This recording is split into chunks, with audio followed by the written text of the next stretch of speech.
नमस्कार, आप देख रहे हैं न्यूज आपका। आज हम जानेंगे कि कैसे नक्सलियों द्वारा एक साल पहले हजारों डेटोनेटर को लूटा गया था।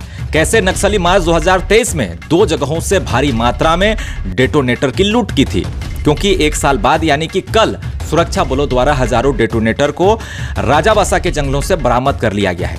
इस वीडियो में ये भी जानेंगे कि कैसे नक्सलियों को चारों ओर से घेरने की योजना बन रही है और क्या कुछ तैयारी है। मगर सबसे पहले हम जानेंगे कि कैसे हजारों डेटोनेटर को नक्सलियों द्वारा लूटा गया था, कैसे पूरे घटनाक्रम को अंजाम दिया गया था। तो मैं आपको बता दूं कि मार्च 2023 में झारखंड ओडिशा बॉर्डर के पास स्थित नोवामुंडी थाना क्षेत्र के बड़ा जामदा ओपी अंतर्गत 2 जगहों से बालजोड़ी और मेरेलगढ़ा के मैगजीन हाउस गोदाम से डेटोनेटर और कोडेक्स फ्यूज नक्सलियों ने लूटे थे। चूंकि ये झारखंड बॉर्डर का इलाका है और आसपास कई खदान भी हैं, जहां पर इसी मैगजीन हाउस से डेटोनेटर और अन्य तरह के विस्फोटक सामग्री सप्लाई की जाती थी। सबसे बड़ी चौंकाने वाली बात इसमें यह भी थी कि इस दोनों मैगजीन हाउस की रखवाली में जिन गार्ड को रखा गया था, उनके पास कोई भी हथियार नहीं रहते थे। वे निहत्थे ही मैगजीन हाउस की देखरेख या यूं कहें तो निगरानी रखते थे और इसी का फायदा नक्सलियों ने उठाया और एक प्रॉपर प्लानिंग के साथ उन्होंने पूरे घटना को अंजाम दिया। नक्सली रात के करीब 10 बजे आसपास मैगजीन हाउस वाले इलाके को घेर लिया। बताया जाता है कि वे लगभग 80 से 100 की संख्या में थे, जिसमें वर्दीधारी महिला नक्सली भी शामिल थी। उन्होंने सबसे पहले बालजोड़ी मैगजीन हाउस में धावा बोलते हुए गार्ड को अपने कब्जे में लिया। सबसे पहले उनके मोबाइल फ़ोन को छीना गया ताकि वो किसी को इसकी जानकारी ना दे सके। चिल्लाने पर मारने की धमकी देते हुए खूब गार्ड को डराया गया और उनको जो है बांधकर जमीन में लिटा दिया गया। बालजोड़ी से कुछ किलोमीटर पास में ही एक मेरलगढ़ा मैगजीन हाउस भी था। वहां भी नक्सली इसी तरह से गार्ड को अपने कब्जे में लेकर धमकी देते हुए बक्से के ताले को तोड़कर हजारों डेटोनेटर कार्टून के डब्बे में पैक थे, जिसे माओवादियों द्वारा कार्टून से निकालकर कई प्लास्टिक बोरियों में भर भर कर लूटा गया और वहां से वो भाग निकले। चूंकि रात की घटना थी और जल्द माओवादियों को वहां से सुरक्षित निकलना भी था, इसलिए ऐसा बताया जाता है कि कई छोटी गाड़ी का जो है इस्तेमाल वहां से सामान को ले जाने के लिए किया गया था।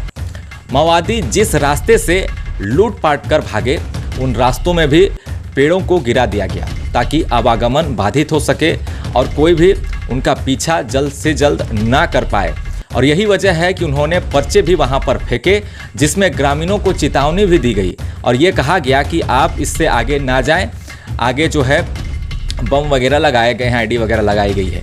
और इस घटना के बाद जो है खोजबीन पुलिस की तरफ से लगातार की जा रही थी, लेकिन कुछ खास पता नहीं चल पा रहा था कि लूटे गए सामान कहां पर नक्सली छुपा के रखे हैं। मगर कल आपने देखा कि राजाबासा के जंगलों से नक्सलियों द्वारा छुपाए गए 7000 से अधिक डेटोनेटर को सुरक्षा बलों ने बरामद कर लिया। जिस जगह से लूटा गया और जिस जगह छुपाया गया उसकी दूरी लगभग 20 किलोमीटर होगी और आसपास का इलाका काफ़ी ज़्यादा नक्सल प्रभावित है और काफ़ी घने जंगल भी हैं।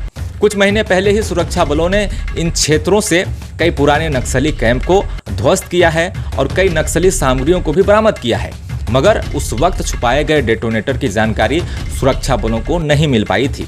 आपको बता दें कि सारे डेटोनेटर को पानी रखने वाले टंकी में डालकर जमीन के नीचे गाड़ कर रखा गया था, जिससे सालों साल ये सुरक्षित रहता। जमीन में गाड़कर प्लास्टिक से भी ढक दिया गया था और ऊपर मिट्टी की मोटी परत थी, जिससे किसी को भी ये अंदाज़ा नहीं होता कि उस जगह में इतने ज़्यादा मात्रा में डेटोनेटर छुपाए गए हैं। मगर लूटा हुआ डेटोनेटर मिलना एक यूं कहें तो जो है सुरक्षा बलों के लिए एक बड़ी कामयाबी है। आपको बता दें कि नक्सलियों को चारों ओर से घेरने की भी तैयारी हो चुकी है। हर दिन जवान सर्च ऑपरेशन पर निकल रहे हैं। पुराने नक्सलियों ठिकानों के साथ नए ठिकानों पर भी कड़ी निगरानी रखी जा रही है, जिसमें खुफिया एजेंसी काफ़ी अहम भूमिका में दिखाई दे रहे हैं। स्पेशल एंटी नक्सल ऑपरेशन में कई टीम बनाई गई है, जिसमें चाईबासा जिले के आला अधिकारी साथ में खुफिया विभाग के कुछ लोग भी शामिल हैं, जो पल पल नक्सल एक्टिविटी पर नज़र रखे हुए हैं। नक्सल अभियान में नक्सलियों की इनपुट देखा जाए तो एक तरह से काफ़ी ज़्यादा कारगर दिखाई देती है।